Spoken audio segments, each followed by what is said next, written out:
really a technical person, not so much a policy person, but obviously the most important thing are the policy implications, and assuming that the technical assessment's correct, and I think I have a correct technical assessment. So I think that from a geopolitical point of view, uh, Iran must now be taken, must be now viewed as a an undeclared nuclear weapon state.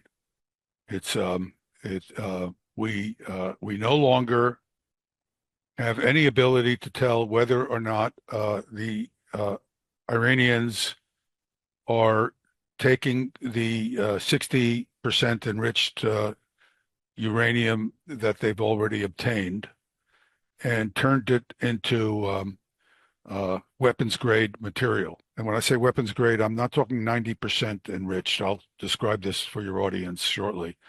They have already demonstrated the ability to produce weapons grade uranium in I think in the early part of 2023. The International Atomic Energy Agency detected particles of uranium that were enriched to 83.7%. Sorry about all the decimal places, but that's what they reported. And uh, I've done some work. I'll show your audience the details, but basically, they have demonstrated that they can 83.7% enrichment is enough for them to build 10 atomic bombs from their stocks of 60% enriched uranium. So they don't need 90% like everybody's been assuming. They have demonstrated internally, as I would tell you, that we don't know exactly, we don't have this information exactly, but it would be reckless, absolutely reckless to assume that they are not already a nuclear weapon state. In other words, they have reached they don't have to say anything. In fact, I think their strategy that would make most sense from the Iranian point of view is to do what they're currently doing now. They're actually meeting with IAEA technical inspectors. They don't want Grossi there at all. He's excluded. He's persona non grata and should be, in my view.